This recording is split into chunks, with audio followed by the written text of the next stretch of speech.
But mate, look, we'll get straight into it. Because you know what you've done is pretty amazing, and Thank it's you. true, really, isn't it? Yeah, it's an observation. Well, it's been 13 years If a since. person puts their full, Sorry, you go. no, go ahead. I was going to say it's been 13 years in the making since I've been able to get my hands on the elusive Paralympic medal. And just to know that I'm coming back this time with 2 Paralympic medals, bronze and a silver, not just for myself, but for my coach and my PT, and all my other friends and family in Cairns and around Australia. So yeah, it's just bittersweet, and also a lot of pressure off the shoulders. But mate, the thing that I've most learned from watching you, and because I've been researching you, and what you've done is amazing. But thank you. For me, the thing is, if a person puts their mind into something and are willing to make sacrifices, endure failure and suffering, they can achieve anything. Can you comment about that? It's not Codswallop, is it? No, that's exactly right. I always tell in a lot of my interviews and speeches and whatever, if there's something out there that you want to pursue, no one else can. There's other people that can support you, but the only one that's going to get you to your goal or destination is you. You need to make sacrifices, choices, and you need to be consistent in the choices that you make throughout the year and however long it takes you. But I'm living proof that, follow your dreams, commit to what you're wanting to do, and, the rewards just might come to you. And 13 years, that's that's a pretty long time you've been putting in the hard yakka. I really want to, yeah. And mate, I really want to delve into your training regime and all that. But first, if you could just give give everyone some background to your condition.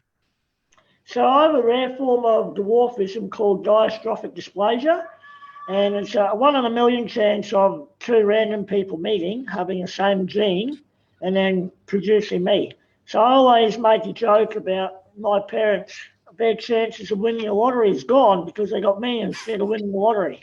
So I feel sorry for them, but I'm grateful. And mate, look, I kind of bet they are. And the training regime that you've been into for 13 years, that's got to be hard on your body. Have you picked up any injuries, or has it exacerbated anything? Yeah, especially my body, because having my condition, I've got curvature of the spine, a lack of cartilage in all my joints, and I pretty much I was born with arthritis. So to do what I've done with my body is nearly impossible because there's not many other people like me that do the sport I do.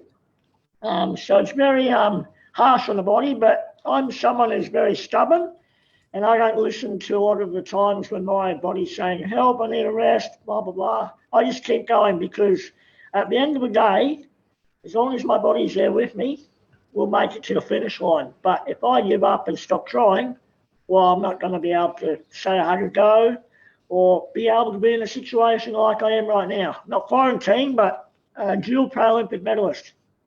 So, pretty cool. Wow. Mate, it's more than a little bit cool. Mate, has this, this punishing regime, has it made things better for you or worse for you physically? Because, the fitness side of things I think would be good, but is it kind of... Physically and mentally, I'm not allowed to say this, but I'm 1,000 times better person because 1, I've overcome so many challenges in the swimming world. 2, I'm physically fit, so I don't have to have rods or anything like that in my spine. And 3, I'm just a better person from experience everything. I went to London 10 years ago, made a final, Rio, missed out on the team, didn't even go away. So that was hard for me back then. And then my parents and my coach played a big role in steering me back on track to make sure I focused on what I can control on, and instead of wanting to let the world how unfair the Paralympic system is and whatever, they said, if you want to swim, You know what you're up against. You either commit to that and take it on as a challenge, or quit and go do something else. Don't sit here and complain about how it's unfair, because you're wasting time. And that's true with everything in life. The more you focus on yourself and to better yourself in whatever it is you're doing, the better chance you will reach your rewards, or even if you don't, you'll feel more successful in yourself as well. At least you know that you tried. Wow.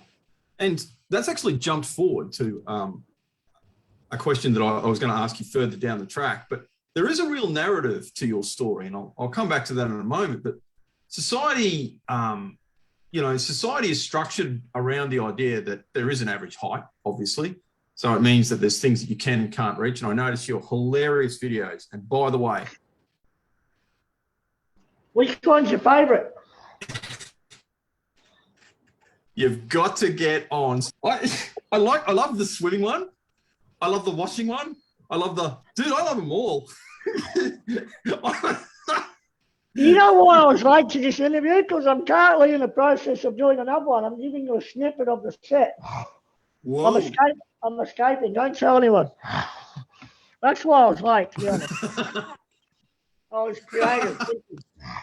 That's why I got my Indiana Jones hat on.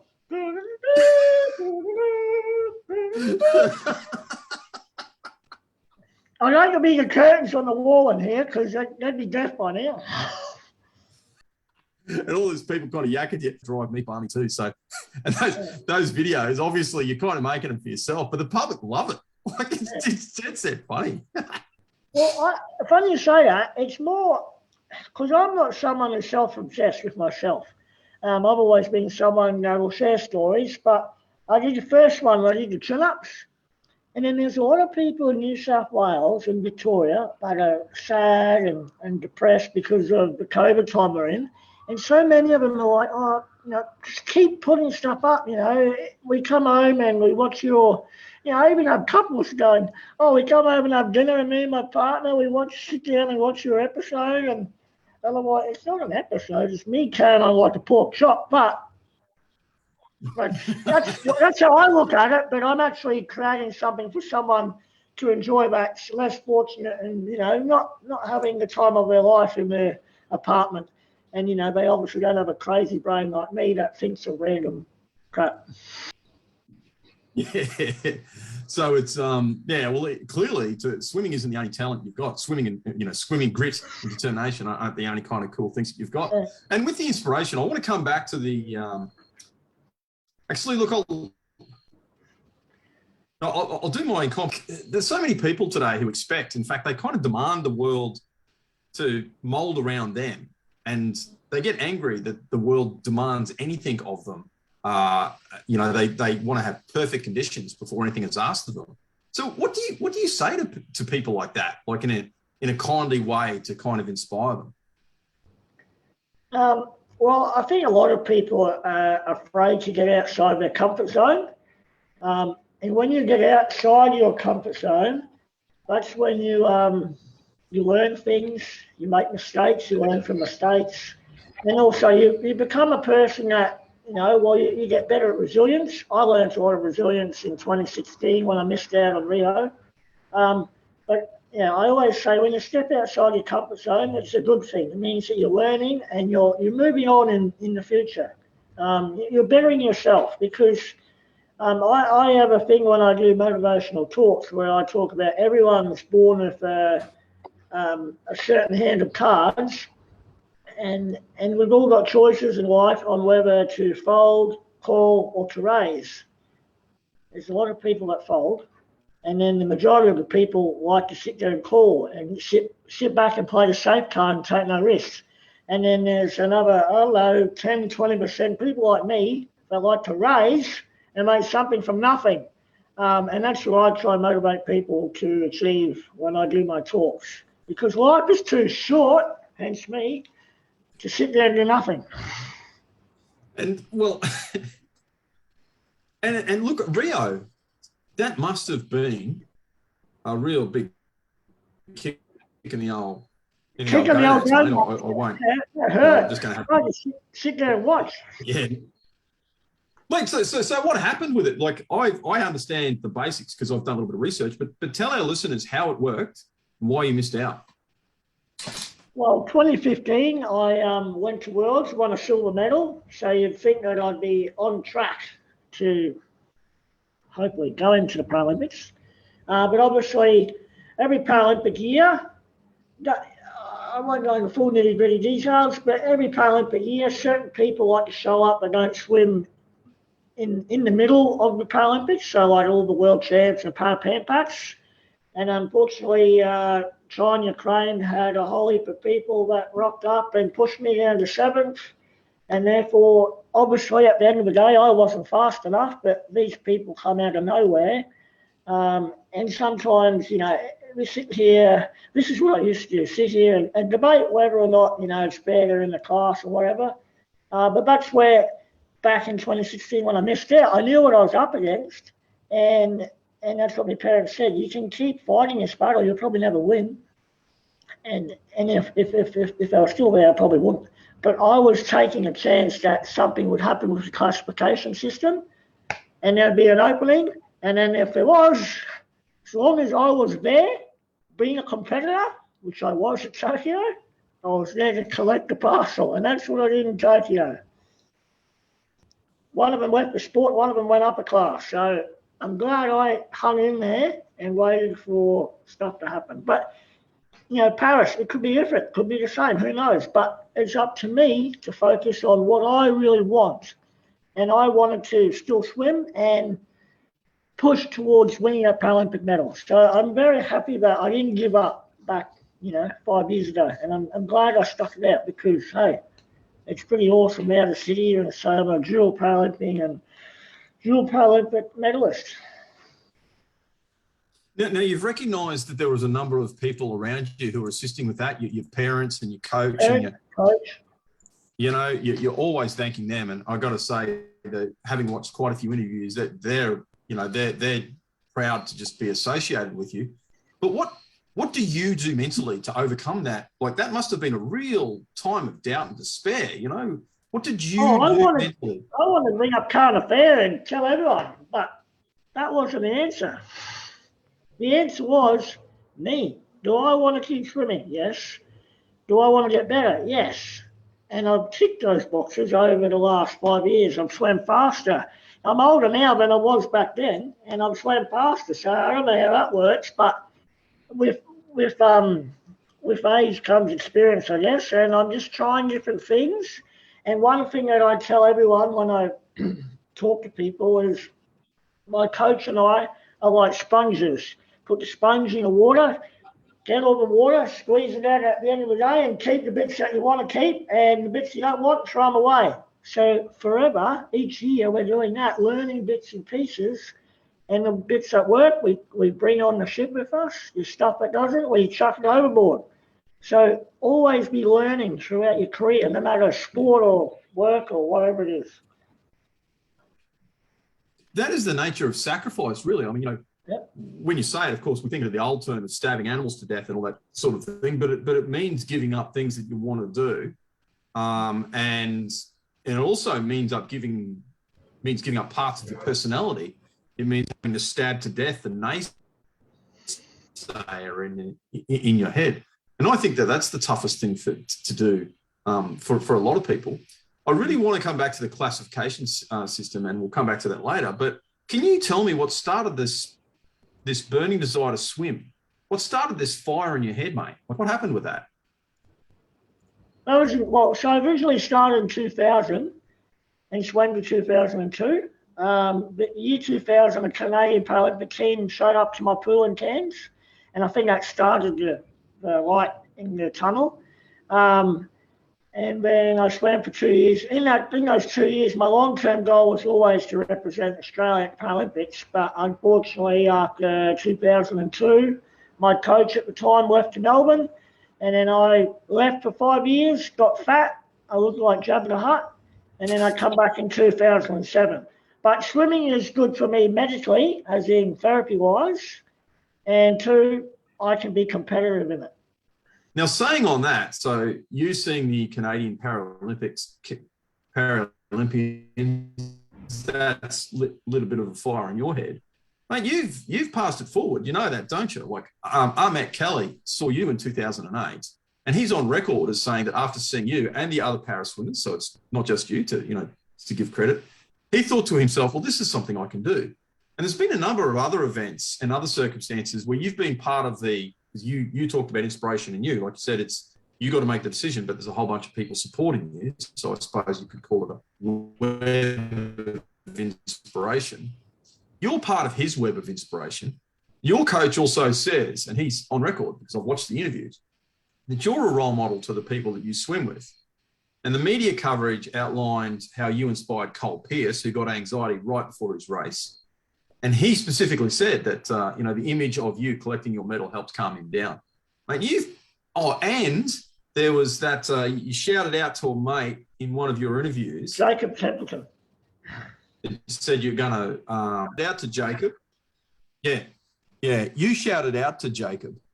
And I thought that was really cool. And on top of that, I've been told that even with the literally worldwide attention you're now getting, when people who have got an impairment or their parents of kids with an impairment, they're reaching out to you and you give them your contacts. So what do you say to all these to these people who reach out to you? I just talk to them about what I've done and how I've overcome a lot of challenges. And a lot of people I've given me number to. There's two families in Australia that I know of now that have kids like me. One of them's a toddler, and the other one has two girls, Maggie and Briella. And I just want to be there for them to bounce ideas off, and not to copy me, but to, if they ever have any queries or doubts of what they can or can't do, I'm someone there that they can ask and see if it's worked, because I'm 32, I've got my own house, have a job, have a swimming career, blah, blah, blah, blah. And so I never had anything like that when I was growing up. All we had was, there's a lot of people in America like you, and they've all got steel rods on their back. That's all we knew about dystrophic dysplasia. And my parents, I keep finding out how awesome my parents are each day from meeting more people. And that makes them even more special. I mean, of how well raised they were, or how they raised me so well. Anyway, what was I saying?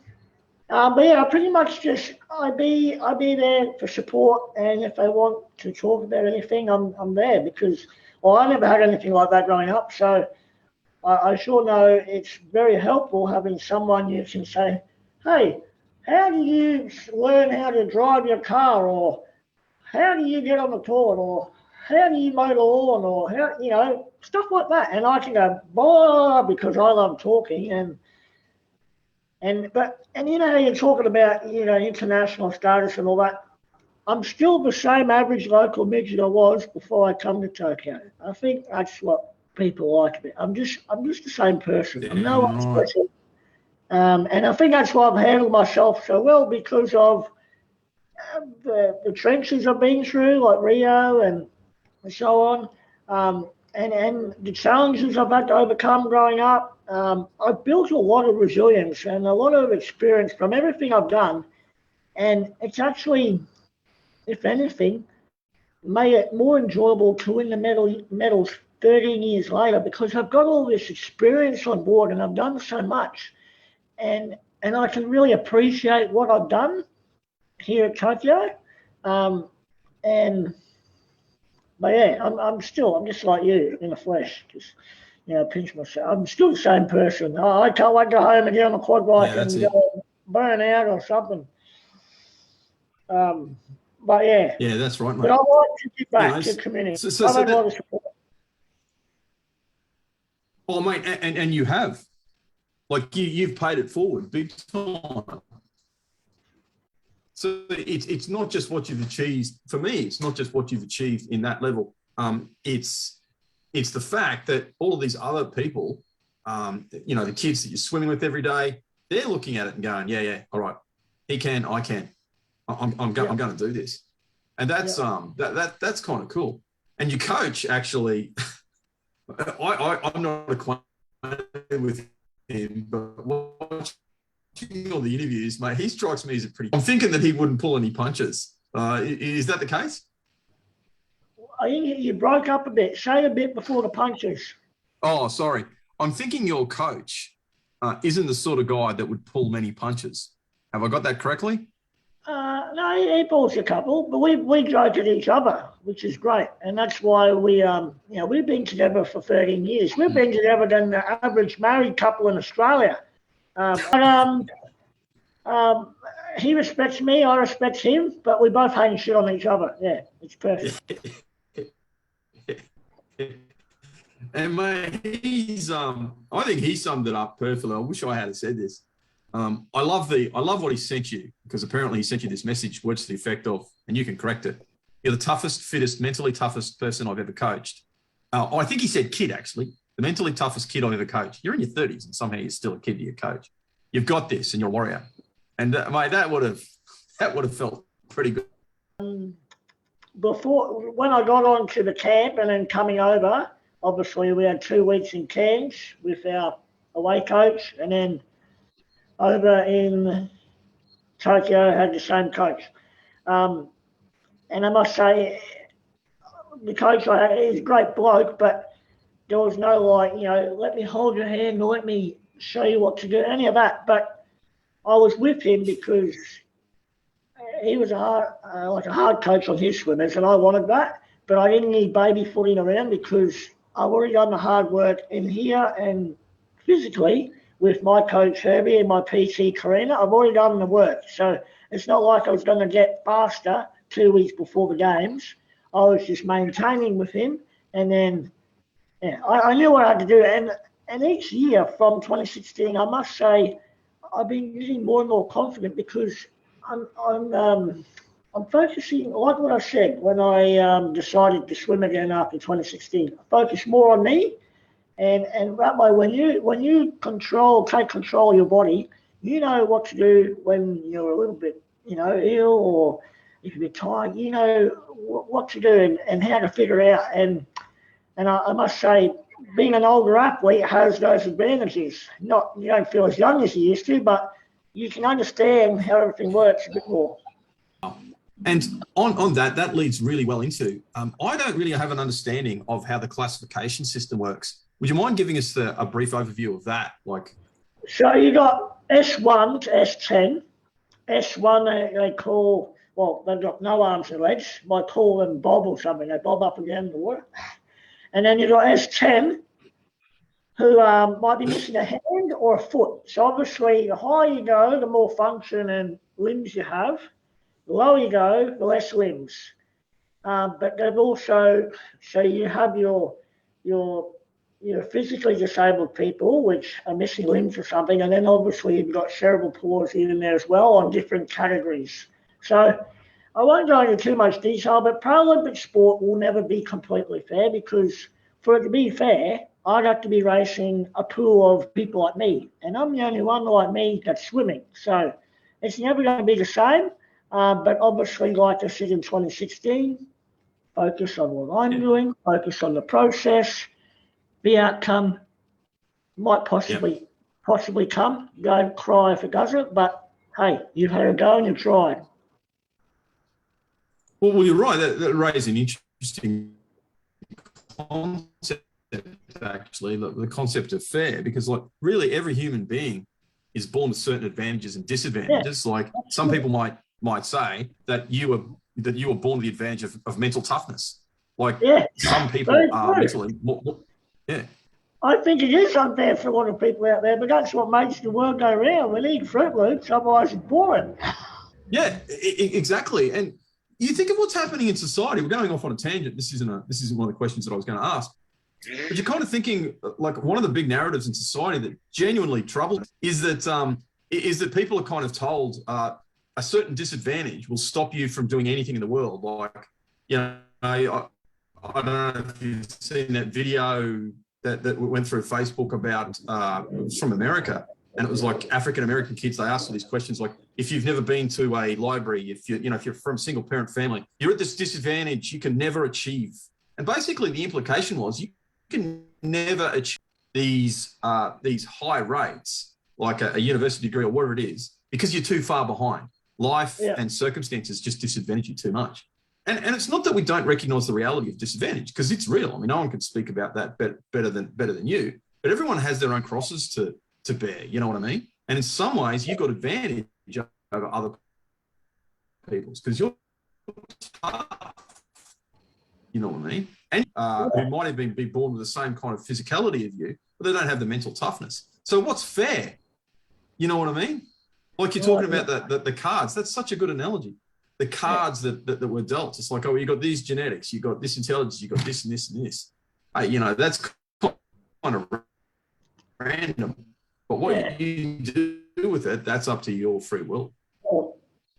And that's, I think that's the nature of inspiration, really. When you recognize that and go, yeah, okay, it's tough. Yeah, I'm starting from behind. But you know what, man, that's what people get. And that's why I think that's what's resonating with you so much, Skill. Because people are kind of, not only your local knock-around bloke, but like you said, mate, you've done the yards and you've come up good. Like just the while doesn't mean you can't beat the world and kick the world's ass. Backside. I shouldn't say ass. That's kind of what's happened here, though, mate. You know? Yeah. So like we were talking, like it is unfair. Everyone's different, but the thing that we all have in common, that we all get given, or that we all have, is we can all make a choice. We can all do that. That really is the truth, mate. You and Matt Kelly are pretty good mates, aren't you? Yes, we've known each other since 2000 and whenever 9 or 8 or something. Yeah, we go back a while. He's a bit of a legend to you. Yeah. He's a bit of a legend too. Tell me about him. He does a lot of stuff that inspires me. Like, you know, like he hasn't got hands or feet. He walks around on his prosthetic legs, but you know, you watch him eat food or use his phone or whatever with his elbow. You know, people have trouble with fat fingers, let alone use an elbow. But no, he's inspirational in his own way. You know, come from Baghdad, Moira Kelly, who picked him and his brother Emmanuel up, was pretty incredible. And then to obviously, you know, he's had a similar upbringing in the way, or to me in some ways, where he was given opportunities to try different things. Obviously, like teenager, he decided to do swimming and found out he could be competitive, and so he went for it. Because there's a lot of people that've got less limbs missing or less of a disability that sit there and do nothing. Where him, if you threw anyone else out there with that poor mentality in his body, they would sink and drown. So to be like that and to be successful and do certain things in life, it involves a lot of mental toughness. Bloody oath. And tell us about your training regime. So when I'm in the full scheme of things, I do 7 water sessions, 2 gym sessions, and then I work full time, 40 hours a week. So by the time I get to Saturday, well, depending if I'm doing a Saturday or not, so I have a knock off at 9 o'clock Saturday AM or 12 o'clock. By the time I get there, I'm pooped. I'm ready to just chill out and do nothing. But that's not me. I always do something. Yeah. Well, go. What do you do for crust? So I work at Allied Bearings and Tools in town. And I've been there full time for nearly 7 years, something like that. My parents used to half own it with another set of people. But my old boy and me mum, they sold it a couple of years ago, so I've still been there. Bapcor, they own it, have actually been very supportive of me going away to the Paralympics, so big thanks to them and all the boys that work there. Because, you know, not only I've got experience with what I've done and what you see on TV, also experience of being part of a locally owned family business and working with a team, which everyone cares on what you do in your outside life or private life. But when you're at a job, you're there, you're paid to do a certain thing, not focus on other stuff. So it's pretty awesome of that for to, give me the time off and look after me so well while I've been away. Because I was away for 7 weeks. There's not many jobs that, do what they've done for me while going away and chasing my dreams. Because at the end of the day, employees don't employ you to go travel overseas. They employ you to do a job for them. So, but obviously, you see my work ethic with swimming, well, that's my work ethic 24/7. Yeah. My theory is practice your work ethic in everything you do, as in good work ethic in everything you do. Because if you slack off somewhere else, that'll transition into another thing. But if you work flat bickies at everything you do in life, you'll be right. And it just prepares you for the next activity you want to do. Yeah, that's it. So, go hard or go home. Take no prisoners. Take no prisoners. Take no prisoners. Burn the boats. Burn the boats. My coach is coaching. Well, mate, you retell it. So there's a bunch of, I might not tell it the best as he does, but there's a bunch of Vikings searching the seas back in the early hundreds, and they come across an island, and the leader of the guys in the ship, of the Viking boat, said to the boys, all right, when we land on this beach, I want you to burn all the boats because we're coming on this island to conquer it. We're coming here to win. Take no prisoners. And that's where I get the saying of burn all the boats and take no prisoners because we're coming here to win. Win or die. That's it. Do or die. Yeah, it's great. You want to give a quick message to that chap that you called out to? I'm sorry, you did tell me his name, but it slipped my memory. Jacob Templeton. Mate, yeah, let's send a message out to him. Like, how come you threw that message out to him? Is he someone who come close? Yeah, it was a similar, not the same circumstance, but a similar circumstance in there was a certain amount of qualifying spots, a certain amount allocated to women, a certain amount allocated to men. Mm-hmm. And the women actually didn't fill up all their spots. And there was more men that qualified than women, but because of certain protocols, which I understand, he unfortunately missed out. And I said, mate, I know how you feel, the disappointment, like you've definitely earned to be on this team.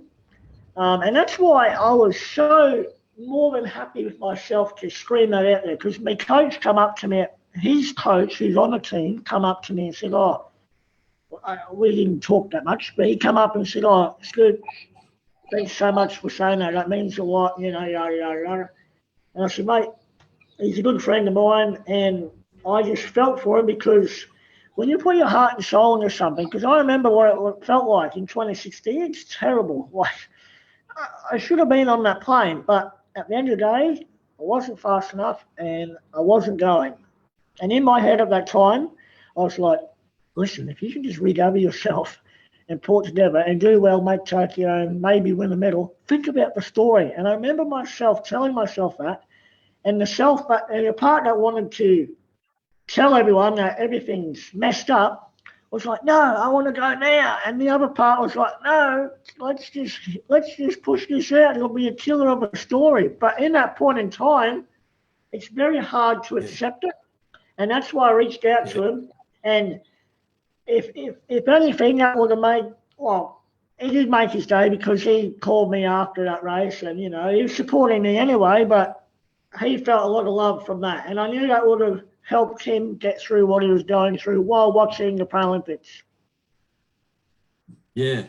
Well, mate, I bet it does. And Jacob, if you're out there, mate, we're all backing you as well. So, look, it's been crazy for you, this genuine worldwide attention.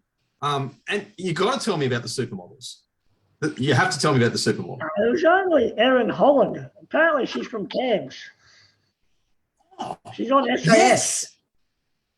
You look her up, but apparently she went to freshwater. And when I won a silver medal, she messaged me saying congrats. And I think she more wanted to talk to me about my interview. She said, you're a bloody tracker and blah, blah, blah. And she used to, live in Cairns and, rep Cairns. Because I didn't know who she was. I looked her up and she's on SAS and she's a model and a singer, apparently. But I've never heard of her before. So, it was nice. Crikey. And mate, look, if you don't mind me asking, and like if it's because we didn't have a chance to have much of a briefing because you're planning your escape. But mate, look, what's the Indiana? Well, I expect to see a rock coming down. Rock.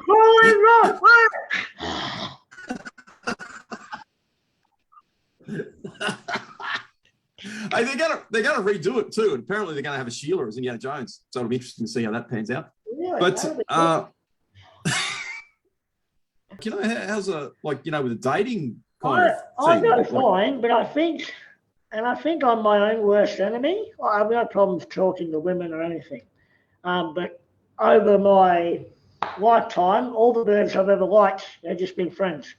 But I think now, because I'm so harsh on my regime and my routine, and I'm not set my ways completely, but to be honest, I probably am. That's why I've achieved what I've achieved. And I don't want to believe this, but my expectations are probably high. If I'm going to have a woman, I want to have a car, a job, a house, or a unit. She doesn't need to be an athlete, but just have something going for her. And I haven't found anything like that is single. Normally something like that has been taken up a long time ago. So, but I have no problem mingling and socially with birds. The actual girlfriend to take home, introduce to the parents, haven't really done that yet. No. Yeah. Like I got a really good mate who she was having trouble getting, and one of the things that she said is, look, she's kind of our age. She goes, look, I don't want someone with kids. And one of our mates that, were all there drinking beers, one of our mates said, look, it's like the shopping centre car parks at this time of the day, sweetheart. Like the only thing going after 10 o'clock's parent parking. Like that's all you're going to get. Yeah. You want like a 20-year-old with no kids? It's parent parking or nothing for you, baby. Maybe someone's going to drive out from one of the other good car parks and drive away, but it's either that or parent parking. Yeah, parent parking all the way. Yeah. Very true. Well, mate, this is g'days to Terry Doyle. And g'day to Chris and the other people that are listening. So thanks very much for tuning in. Yeah, well, a few people have asked me in other interviews, what do you want to get out of what you're doing? And I said, by the time I finish my career, I would have liked to change the younger society in a way where they not so much worry about social media and all that crap, and focus on themselves, and for them to know if they want to get anything out of life and be beneficial to everyone else on this planet, they've got to do something for themselves. Looking through Facebook and Instagram at everyone else's success stories or whatever they are, it's not going to help you. You need to get out there and have a go. And even if you fail, that's where you learn. Hop on the horse and go again. But that's my goal, is to try and get the younger generation out there having a go. Also get more people like myself involved. That'd be pretty cool. But yeah. And all right, well, what's next for you then? That does lead to that. Oh, and big g'day to Fiona, who's saying g'day to us both from Cairns Calendar. G'day, Fiona. It's fantastic to see Hello, Fiona. you on there as well. And thank you for your support. Yeah. Well, we really appreciate the support of Cairns Calendar, actually. They're fantastic. They're always putting our interview times up there, and they're I use them, me personally, so I'm not being paid. That's cool. But mate, it's a fantastic little. What did you say? What's next for you? I got heaps of stuff. So I got Worlds in Portugal next year for swimming. And recently I've just built myself a go-kart, and I'm going to get in the go-kart racing when I get back. So I can't wait. Go-kart? I got the need for speed. Mate, you might end up picking up Nicole Kidman. That's how Tommy Cruise. That's how Tommy got that redhead. Maybe her daughter, not her. You can play the Ranger card too, bro. Always play the Ranger card. That's always going to work. The girls love it. Yeah. Yeah. Chicks love Ranger beards. Not. Yeah. Well, I haven't had many. There's a couple, but not normally they're older. The young birds don't like the beards. All right, bro. Hey, look, we might wrap it up there. I'll get you to stay on. Can you just stay on for a little bit longer? I want to have a quick chat to you, but really appreciate you coming on. And seriously, mate, I'm going to have to embarrass you here. What you've done really is amazing. You're an inspiration. You're dead set Cairns local, and it's not just what you've achieved and what you've done, and it makes me happy to bring that to the world. It's been great talking to you. And I look forward to maybe coming and having a swim with you at some point in the future as well. You're a legend, mate. You've paid it forward. It's not just what you've done; it's the paying it forward thing, mate, and not taking it for granted. So good on you, bro.